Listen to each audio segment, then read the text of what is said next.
بسم اللہ الرحمن الرحیم۔ جناب صدر مملکت اسلامی جمہوریہ پاکستان، شہدائے پاکستان کے عظیم اہل خانہ، بہادر غازیوں، سینٹ اور قومی اسمبلی کے ممبران، جنرل آفیسرز، مہمان گرامی اور خواتین و حضرات، السلام علیکم۔ آج یوم دفاع و شہدائے پاکستان کے موقع پر آپ سے خطاب کرنا میرے لیے اعزاز کا باعث ہے۔ بلا شبہ دفاع وطن ایک مقدس فریضہ ہے جو ہمیں جان سے بھی زیادہ عزیز ہے۔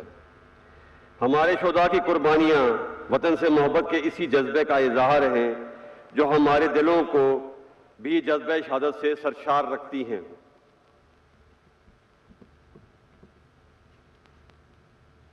قیام پاکستان سے لے کر آج تک کے مستحکم پاکستان تک کا سفر پاکستانی قوم کے جذبوں، ایثار اور وطن سے محبت کی عظیم روایات سے مزین ہے۔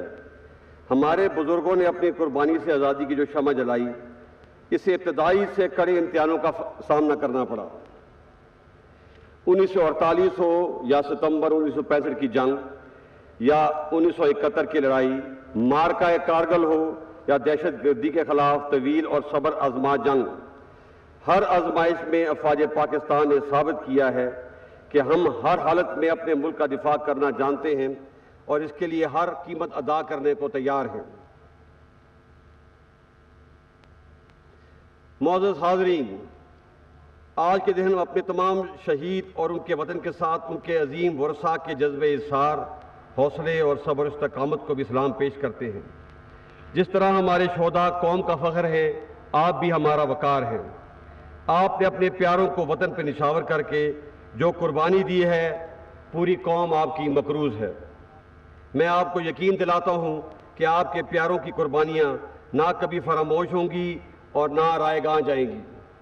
آج کی تقریب کا مقصد اسی عہد کی تجدید ہے کہ ہم اپنے شہیدوں کو کبھی نہیں بھولے اور ان کے ورثاء کی نگہبانی ہماری ذمہ داری ہے، اور یہ کہ اس عظیم ملک کی سلامتی اور امن ہمیں ہر حال میں مقدم ہے۔ ہمارے وطن سے محبت تمام ذاتی، گروہی، لسانی و نسلی تعصبات سے بالاتر ہے، اور یہ کہ پاکستان کی حفاظت، امن اور ترقی کے جاری سفر کے لیے ہم کسی قربانی سے بھی دریغ نہیں کریں گے۔ خواتین و حضرات، افواج پاکستان کسی بھی قسم کی اندرونی و بیرونی خطرات، روایتی و غیر روایتی جنگ اور ظاہری اور پوشیدہ دشمنوں سے لڑنے کے لیے تمام صلاحیتوں سے لیس ہے۔ اگر کوئی دشمن ہمیں آزمانا چاہتا ہے تو وہ ہر لمحہ اور ہر محاذ پر ہمیں تیار پائے گا۔ الحمدللہ آج ہمارا شمار دنیا کی بہترین افواج میں ہوتا ہے۔ ہم نے ہر دشمن کا ڈر کر مقابلہ کیا اور تمام اندرونی اور بیرونی سازشوں کو ناکام بنایا، اور سب سے بڑھ کر یہ کہ دفاعی قوت میں خود انحصاری حاصل کر کے ملک کے دفاع کو ناقابل تسخیر بنایا۔ ہمیں اس بات میں کوئی شک نہیں کہ پاک فوج اور قوم کا رشتہ وہ مضبوط ڈھال ہے جس نے پاکستان کے خلاف دشمن کی تمام چالوں اور ہتھ کنڈوں کو ہمیشہ ناکام بنایا ہے، اور اسی یکجہتی نے ہمیشہ ہر مشکل میں سرخرو کیا ہے۔ یہاں یہ امر بہت اہمیت کا حامل ہے کہ عوام کے تعاون کے بغیر کوئی بھی فوج ریت کی دیوار ثابت ہوتی ہے، جیسے کہ ہم نے اپنے ہمسایہ ملک میں دیکھا۔ اس لیے فوج کی کامیابی بڑی حد تک عوام کی حمایت پر منحصر ہے۔ خواتین و حضرات، ہمیں اس حقیقت کو بھی مد نظر رکھنا ہوگا کہ موجودہ دور میں جنگ کی نوعیت بدل گئی ہے۔ اب براہ راست حملے کے بجائے کسی قوم کی یکجہتی اور نظریاتی سرحدوں کو کمزور اور اس کے مختلف طبقات میں انتشار پھیلانے اور شہریوں کے حوصلے پست کرنے کے لیے دیگر حربوں کے علاوہ جدید ٹیکنالوجی اور کمیونیکیشن کے ذرائع کو بھی استعمال کیا جاتا ہے۔ ہمارے دشمن بھی غیر روایتی ہتھ کنڈوں بشمول پروپیگنڈا اور ڈس انفارمیشن کے ذریعے اپنے مذموم مقاصد حاصل کرنا چاہتے ہیں۔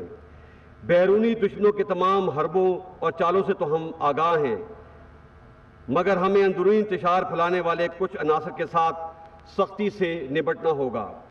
ہم سب کے لیے لمحہ فکریہ ہے کہ کچھ لوگ ملک دشمن عناصر کے ہاتھ میں استعمال ہو رہے ہیں۔ اس منور یا تدبیر کو عرف عام میں ہائیبریڈ یا 5th جنریشن وار کہا جاتا ہے۔ اس کا مقصد پاکستان کی جڑوں کو کھوکھلا کرنا اور ملکی سالمیت کو نقصان پہنچانا ہے۔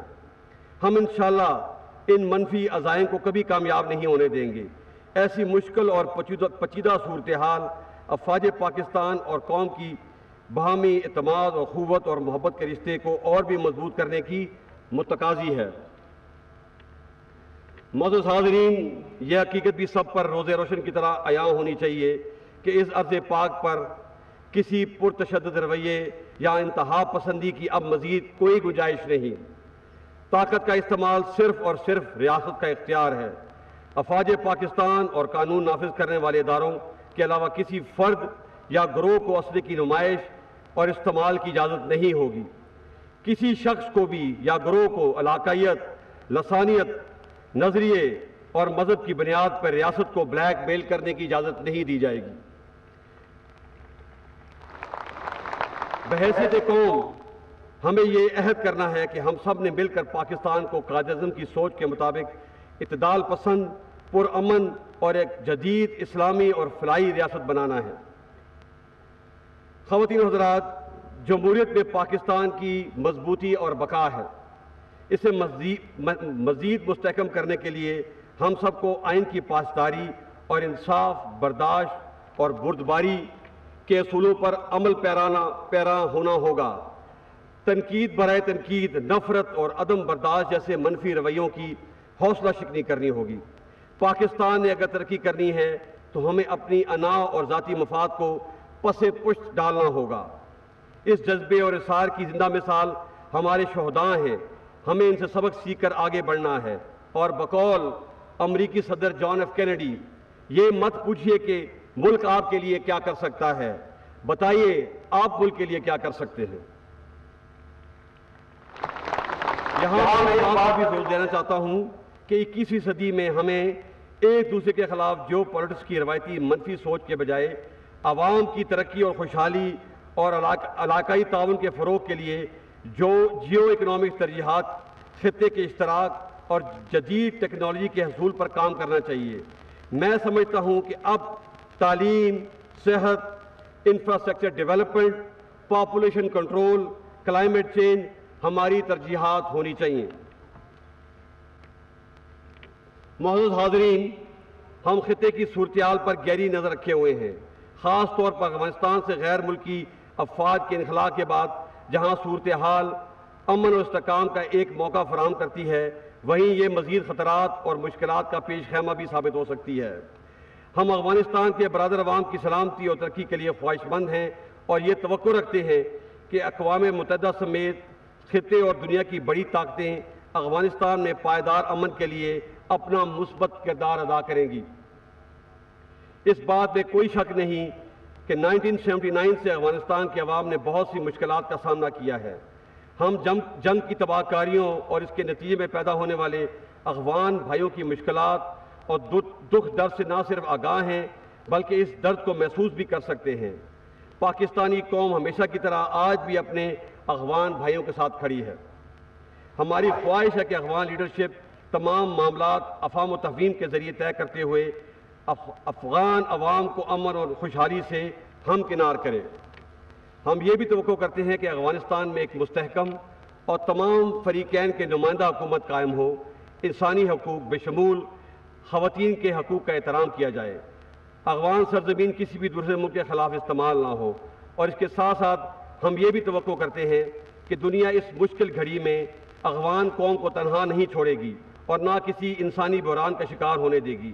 اس سلسلے میں پاکستان دنیا سے ہر ملک سے تعاون کرنے کے لیے تیار ہے۔ خواتین و حضرات، جہاں تک ہماری مشرقی سرحدوں کا تعلق ہے، اس میں بالخصوص 2019 کے بعد کئی نازک لمحات آئے، مگر پاکستان نے صبر و تحمل کا مظاہرہ کرتے ہوئے ایک ذمہ دار اور امن پسند ریاست ہونے کا ثبوت دیا۔ تاہم ہماری امن پسندی کی خواہش کو ہماری کمزوری نہ سمجھا جائے۔ ہم کسی بھی جارحیت کا بھرپور مقابلہ کرنے کی اہلیت رکھتے ہیں۔ میں یہ واضح کر دینا چاہتا ہوں کہ پاکستان اور ہندوستان کے تعلقات کے درمیان کشمیر کا مسئلہ کلیدی حیثیت رکھتا ہے۔ ہم کشمیر کے بارے میں ہندوستان کے 5 اگست 2019 کے تمام یک طرفہ اور غیر قانونی اقدام کو رد کرتے ہیں۔ جو تمام بین الاقوامی اصولوں کے منافی ہیں۔ ہم کشمیری عوام کے جذبہ حریت، شہیدوں کی قربانیوں اور خاص طور پہ سید علی گیلانی کی طویل اور عظیم جدوجہد کو خراج تحسین پیش کرتے ہیں اور یقین دلاتے ہیں کہ ہم ہر سطح پہ اپنے کشمیری بھائیوں کی سیاسی، اخلاقی اور سفارتی حمایت جاری رکھیں گے۔ معزز حاضرین، آخر میں وطن کی آزادی، سلامتی اور حرمت پر قربان ہونے والے افواج پاکستان کے بہادر افسروں، سردار صاحبانوں، جوانوں، انٹیلیجنس ایجنسیز کے اہلکار، ایف سی، رینجر، پولیس اور لیوی کے شہداء کو سلام عقیدت پیش کرتا ہوں۔ یقیناً ان کی ثابت قدمی اور قربانی کی بدولت ہی ہماری آزادی کو دوام ملا ہے۔ میں شہداء کے لواحقین کے صبر و استقامت کو بھی سلام پیش کرتے ہوئے اس بات کا برملا اظہار کرتا ہوں کہ اس قوم کو دنیا کی کوئی طاقت شکست نہیں دے سکتی جس کی مائیں اپنے بیٹوں کو وطن کی حرمت پر قربان ہونے کے لیے پروان چڑھاتی ہیں۔ آئیے آج کا دن اور یہ لمحات شہدائے وطن و غازیوں کے نام کرتے ہوئے اس عہد کی تجدید کریں کہ ہم ان کے نقش قدم پہ چلتے ہوئے پاکستان کے مستقبل کو روشن اور پرامن بنائیں گے، اور ہم نے وطن کے تحفظ کی جو قسم کھائی ہے ہر قیمت پہ اس کی پاسداری کریں گے۔ اللہ تعالی ہمارا حامی و ناصر ہو۔ پاک فوج زندہ باد، پاکستان پائندہ باد۔